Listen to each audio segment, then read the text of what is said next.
Hey, it's Design Guy here. Want to make your shapes pop with a cool blur effect? I'll show you how. Click the Create button, then choose Custom Size from the available options.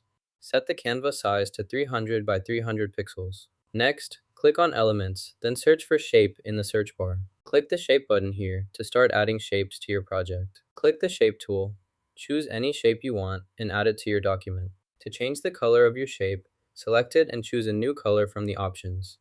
To resize, drag any edge or corner.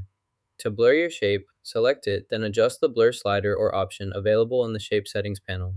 Go to the Elements tab and type Blur in the search bar. Then, scroll through the available options. Select the Graphics section to filter your results, and browse through the different blur elements you can add to your design. Select this element, drag it below the others in your layout. Now, increase its size. This will make the blur effect larger and more noticeable in your design. You can easily create a duplicate of your image to experiment with different edits. To do this, select the layer you want to copy and click the Duplicate button. With the duplicated layer selected, you can test out which parts of the image you want to blur without affecting your original. Use the Selection tool to outline the desired area, then apply the blur effect. This method lets you compare changes and make adjustments, helping you decide which parts of your image need to be blurred. After creating duplicates, you can add text to your item. To do this, select the item you want to edit, click on the Add Text option, then type your desired word such as badge. This allows you to label each duplicate clearly. To change the font, highlight the text you want to modify. Go to the toolbar at the top, find the Font drop-down menu, and click it. Select your preferred font from the list to apply it instantly. Click the button labeled Try This at the top of the page. A new window will open, allowing you to interact with the feature in real time.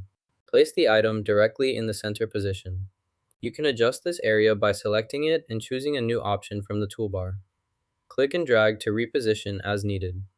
Make sure to save your changes to update the layout according to your preferences. Next, add the desired effects to your project, and configure the output settings to finalize your video or audio. Next, let's add an output. Locate and select the option to add output, then follow the prompts to complete the output configuration process. Click the Save button to store your changes. This action ensures your progress is retained. No further steps are required at this stage. Your update is now securely saved in the system. Click the Upload button to begin adding your files. This will open a window where you can select files from your computer. Click Save to apply your changes. Once saved, you can click the Share button to share your document immediately. Click Download, then choose your preferred quality setting for a higher resolution version of your file before saving it. Click the Download button to save your file. Now you know how to blur shapes in Canva. Hit like and subscribe for more easy design tips.